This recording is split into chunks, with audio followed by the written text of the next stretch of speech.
Hello everybody. First, I'd like to thank Dr. Carlos Palau to allow me to share with all of you this presentation that will cover the arthroscopic assistance during the distal radius fracture management. We'll first see why wrist arthroscopy is a valuable tool in the distal radius fracture management. We'll then focus on some important technical steps, and we'll finish the presentation with some important messages. Let's first see why arthroscopy should be considered a complementary, useful tool during distal radius fracture surgical management. The answer is that no other tool allows us to check and work in each corner and each compartment of the whole radiolunocarpal joint as the arthroscopy does. The combination of the different radiocarpal joint portals will allow us to comfortably work at the 360 degrees radiocarpal joint box. Fluoroscopy does not allow us to clearly see the bottom of the distal radius joint surface concavities, which always remain covered by the convexity cortex, even if we make the effort to guide the X-rays parallel to the joint surface by raising the wrist. On the contrary, arthroscopy allows us to check and work on each area of the radius joint surface. Furthermore, it allows us to remove any loose body from each joint corner and to three-dimensionally evaluate and repair, if necessary, each component of the ulnar carpal joint space and all the articular ligaments. Why trying to obtain the most congruent distal radius joint surface is important? Let's see it. As you all know, the distal radius joint surface is divided in two different foci. The articulation between the radius and the lunate is a concave constrained joint where the lunate basically performs flexion extension movements which induce high in vivo loading forces over its whole surface. These pressure forces are maximal when the wrist is in extension. In this situation, the egg concentrates on its dorsal surface. These are the reasons why, if the concave radiolunate joint surface is incongruent, or its dorsal rim is insufficiently stable, the flexion extension mobility of the whole first scapula row will become restricted or painful in the latter case. By contrast, the flat radioscaphoid joint is poorly constrained, allowing scaphoid mobility in the three space planes. So if this joint cartilage fossa is incongruent, the mobility of the first scapula row will not be greatly altered. The radioscaphoid joint compression loads associated to wrist mobility are lower than the radiolunate joints ones. They are only important at its dorsal rim level during wrist extension. And that is why, when the scaphoid fossa is incongruent, early degenerative changes will occur at the proximal pole of the scaphoid. These are the most usual distal radius fracture interarticular patterns. The first cortical bridge follows the radius interfossa crest and separates the lunate fossa from the scaphoid one. The lunate fossa usually breaks into 2, 3, or 4 fragments.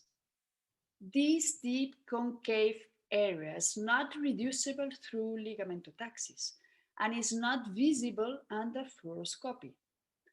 Arthroscopy allows to clearly check its congruence or to manipulate any bone fragment under direct visualization in order to reduce them.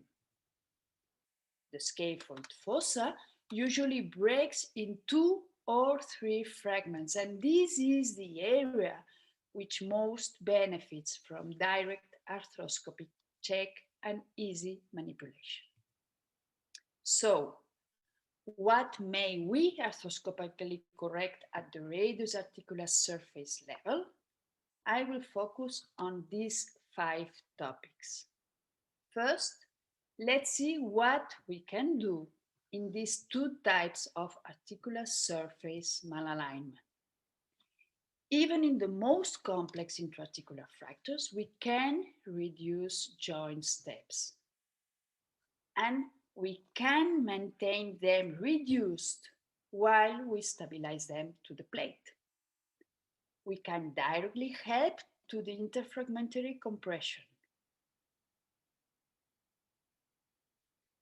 We can elevate the fragments and maintain them in place while we introduce a subchondral peg or screw to sustain them. We can measure the real amount of a step using our hook as a measure instrument. We can reduce the fragments when the temporary Kirchner wires are still in place.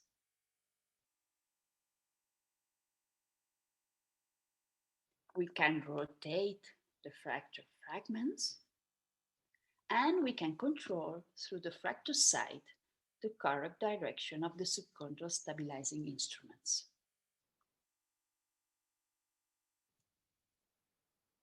The central unstable fragments without any ligamentous attachments cannot be reduced through ligamentotaxis maneuvers. They are thus difficult to manipulate and to reduce. Nevertheless, direct manipulation can solve these surgical difficulties. We need, though, to carefully proceed to precisely choose the better instrument to lift it without breaking it, and to finally reduce the joint surface with a firm but delicate handling. It's not easy, I recognize it, but it's feasible.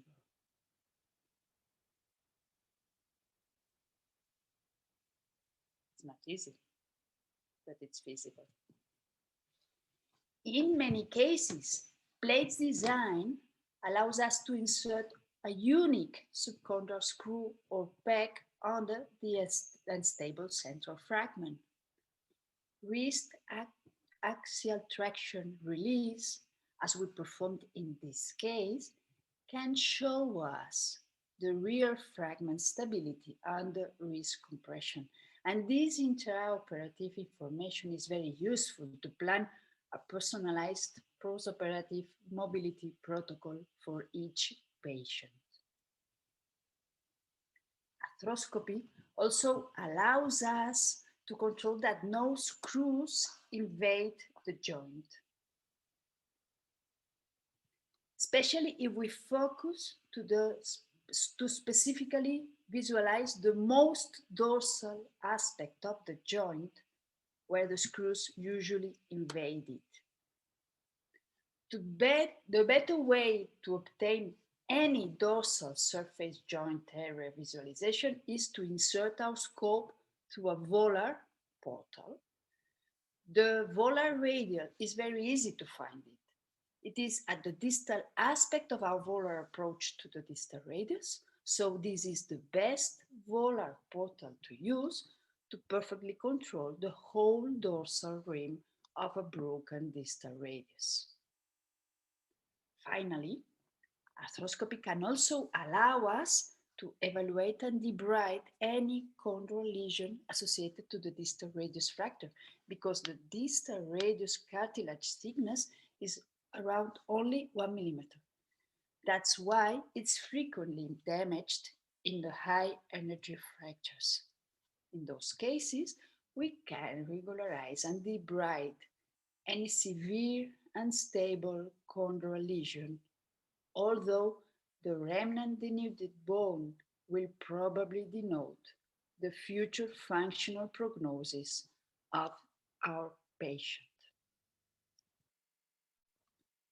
Let's now see the second interest of the arthroscopic assistance during the distal radius fracture surgical management.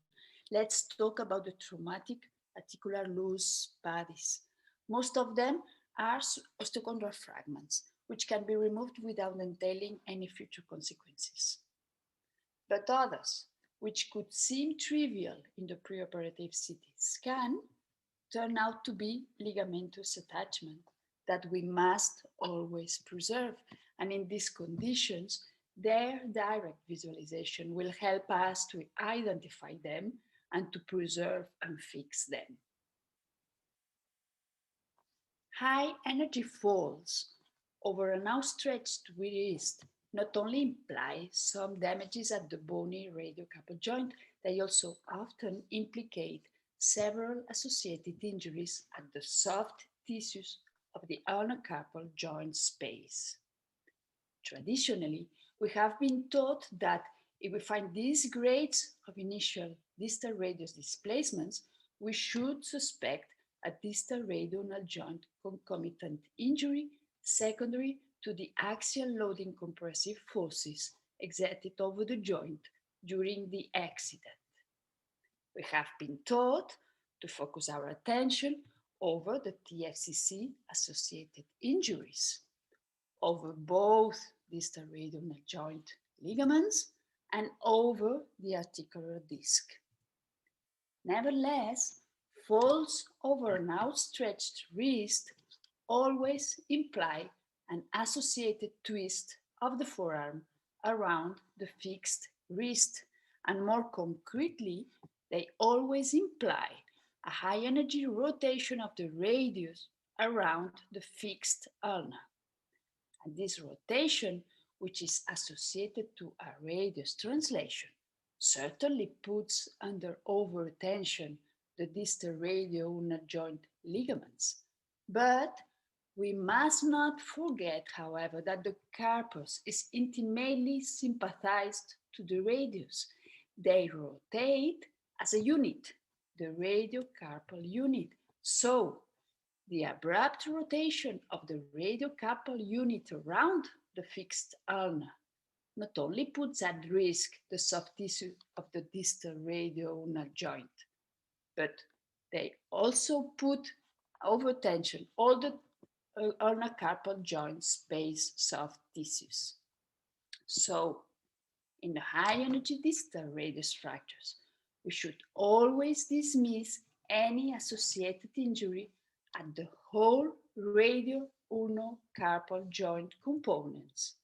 And we should not forget to evaluate the integrity of the lunotriquetral ligament and the ulnar lunate one. Why?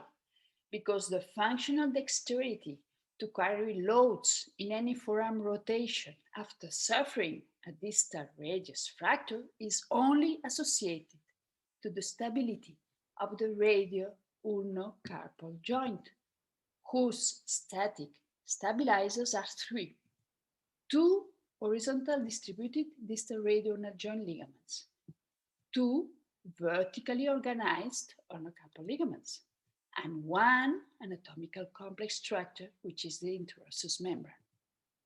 So, the ballotment test, which has been promoted to perform to test distal radioulnar joint laxity in distal radius fracture patients, does not test the whole radio-ulnocarpal joint static stabilizers competence. It only puts under mechanical stress its proximal components, the distal radioulnar joint ones. Conversely, arthroscopy allows us to locate and evaluate any fresh injury attaining two of the three main radio-ulnocarpal joint static stabilizers. First, we can test the competence of the distal radioulnar ligaments insertion at the ulna, fovea, or the sigmoid notch. And second, we can also evaluate the ulnocarpal ligaments tension and their anatomical integrity. Fixing these 4 ligaments with an all arthroscopic procedure can be technically demanding. So we can use the arthroscopic technique only for the intra-articular evaluation, and then we can repair them through an open dorsal or volar approach. As you have probably noticed, I have especially talked about the TFCC articular disc. Any isolated peripheral TFCC tear that we arthroscopically find associated to a distal radius fracture will probably spontaneously heal. It's a well-vascularized area, and the bloody storm associated to the fracture will certainly help to its healing. Nevertheless, although we should not repair it, we may identify it because its presence could modify patients' postoperative early motion protocol. Finally, the arthroscopic assistance during distal radius fracture treatment allows us to check and treat, if necessary, the concomitant carpal extrinsic or intrinsic ligaments. Distal radius articular fracture patterns usually respect the extrinsic radiocarpal ligaments proximal insertions that you can see here highlighted in green. Nevertheless, sometimes arthroscopy can easily show us some bone radiocarpal ligaments detachments that will force us to focus on their mechanical reduction and stabilization during our open volar radius approach. As I already exposed to you in my previous presentation in this forum about distal radius anatomy and biomechanics, the short radiolunate ligament is the most important volar extrinsic radiocarpal ligament. It is the main radiocarpal joint stabilizer and has important roles both in wrist kinetic and both in wrist kinematics. Arthroscopy allows us to discover its bone ligament detachment and helps us to control its correct reduction before its volar stabilization. Arthroscopy also allows us to discover its non-osseous detachment, which leads to a lunate bone hypermobility and which would be difficult to perceive during a standard open approach to the volar radius. The second biomechanically important extrinsic radiocarpal ligament that arthroscopy allows to evaluate is the dorsal radiotriquetral 1. Together with the short radiolunate ligament, it holds on the first carpal row during wrist loading and avoids its ulnar carpal translation despite the distal radius inclination. Some distal radius fractures with a severe involvement of the lunate fossa dorsal rim may detach its proximal insertion, and arthroscopy allows us its direct evaluation to decide if we unusually reattach it or if early postoperative wrist mobilization should be delayed. Finally, the arthroscopic assistance during the distal radius fracture treatment allows us to check and treat, if necessary, the concomitant intrinsic carpal ligaments. First, arthroscopy will allow us to check, test, and repair, if we consider it necessary, the scapholunate ligament complex, which is composed by the dorsal and the palmar scapholunate ones connected by the interosseous membrane. We always almost exclusively think about the dorsal scapholunate ligament, as we have been taught that he is the most biomechanically important. Nevertheless, during a high energy fall over an outstretched wrist, the volar scapholunate ligament is the first to disrupt. And only if the wrist hyperextension goes further, the dorsal aspect of the distal radius induces the dorsal scapholunate joint disconnection. So, we should always check both scapholunate ligament components' integrity at the mid-carpal joint level. This surgical step just takes a few minutes and can bring us a valuable information. We will be able to perfectly identify if the tear is really fresh or previous to the fracture, and we will also be able to identify the dorsal scapholunate lesion type. We can find a scaphoid or lunate ligament detachment, and these tears have a good biological potential healing.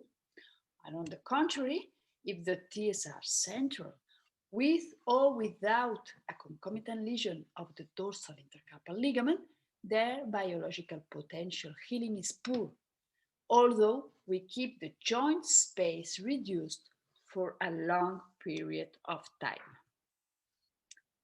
If we do not go to the midcarpal joint space and we try to evaluate the dorsal scapholunate ligament at the radiocarpal joint level, we will miss many valuable information because we will only be able to identify an hemorrhagic tear difficult to classify. This is the most common question of this particular topic, and the answer is unclear, and its benefits are also internationally controversial.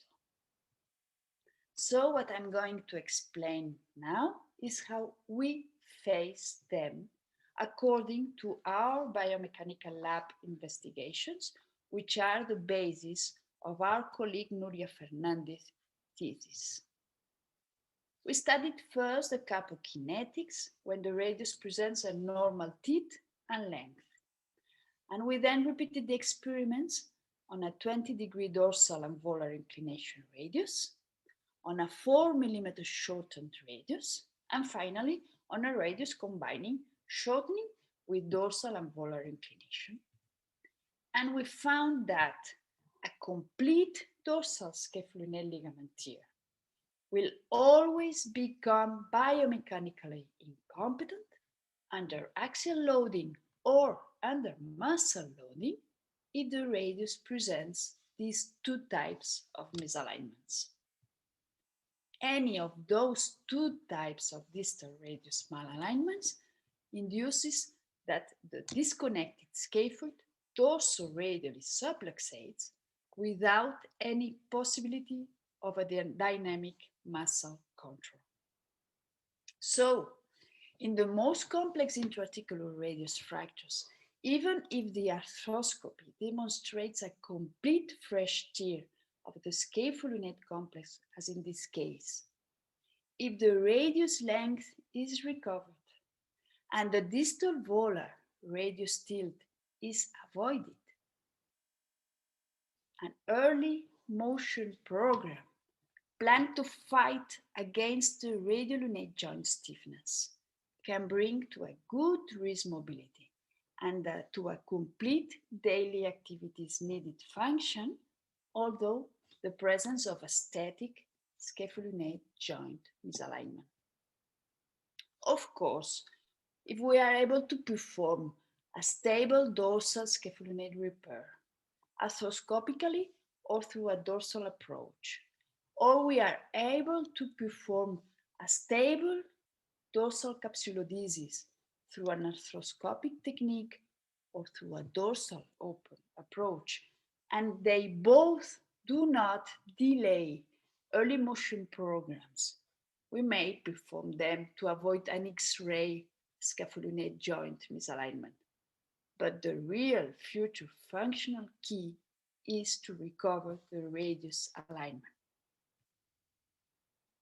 Finally, the last intrinsic ligament which arthroscopy can help us to evaluate during distal radius fracture treatment is the volar lunotriquetral one, which is often damaged during a wrist hyperextension.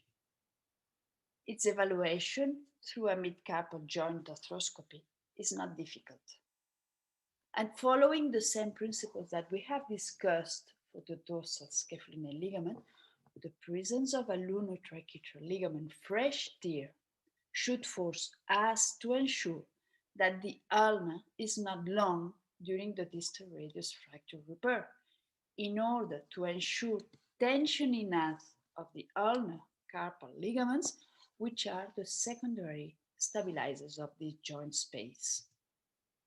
We can, of course, add a volar capsulodesis or a lunotriquetral temporary stabilization with Kirchner-Weiss or screws, as long as they do not interfere in distal radius postoperative motion program. But the real key is the ulnar length. Let's now see a few tips which can help us to safely scope carpal joints during distal radius fracture treatment. We will start the arthroscopy after performing an open temporary Kirchner wire fixation of the distal surface radius fracture fragments.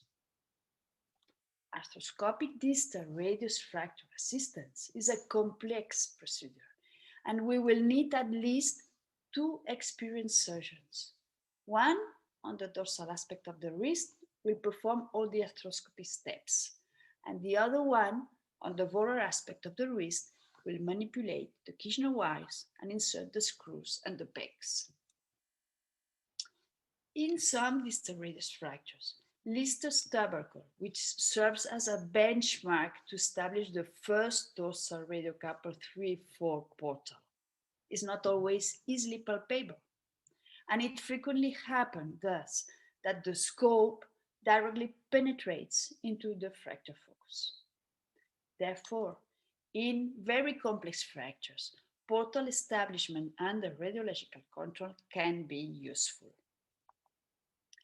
We usually use ringer lactate instillation only at the beginning of the procedure to patiently clean the hemarthrosis until the articular visualization is nearly perfect.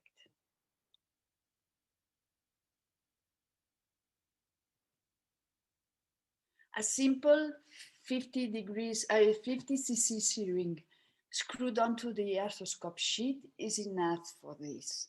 And we do not inject normal saline. We usually use a ringer lactate infusion, as this one reduces the risk of inter or extra-articular tissue swelling. If we maintain our scope as usual through the 3-4 radiocarpal joint dorsal portal, its manipulation will certainly induce an impaction of the dorsal aspect of the fracture, scaphoid and lunate fossa. That's why, after exploring all the ulnar carpal compartment structures with the hook introduced through the 6R portal,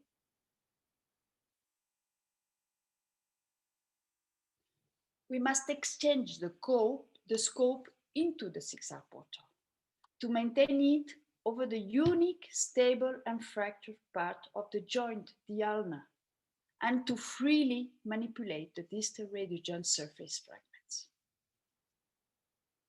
As we have previously seen, these are the most usual distal radius fracture patterns, and they are all surrounded by ligaments which are usually kept attached to the bone.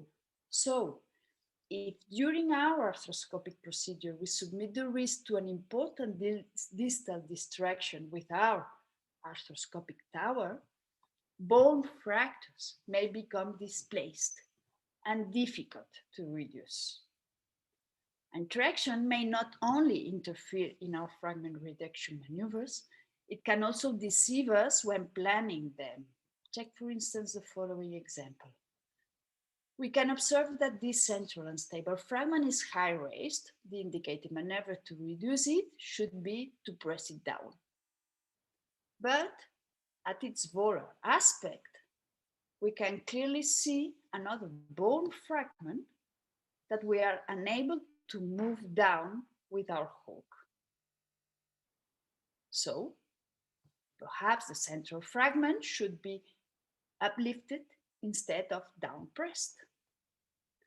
But if we uplifted it, the joint step does not disappear. That's an annoying situation and a frequent situation. We finally concluded that the real reduction maneuver was its proximal displacement. And how did we conclude that? We noticed that the more volar fragment was distally displaced by ligament traction, and we loosened the traction. And at this moment, each fragment was spontaneously reduced. Arthroscopy is a wonderful tool to assist distal radius fracture treatment, but it is very important to always keep in mind that our personal use of the technique may obstruct the reduction of the volar and or the dorsal joint surface fragments. I'd not like to finish this presentation without emphasizing some messages that I consider important. I know that there is a poor scientific evidence of the benefits of the arthroscopic assistance during distal radius fracture treatment, and that is a time-consuming procedure, which needs a learning curve which should not be learned on patients. But I am convinced that arthroscopy is a powerful tool for diagnosis and treatment of the distal radius articular surface fractures and their acute severe associated injuries. Arthroscopy can certainly indicate the prognosis of the lesion and can help us to establish the postoperative patient's treatment, even if the distal radius fracture is not an intra-articular one. So let's scope the distal radius fracture patients. Thank you very, very much for your attention.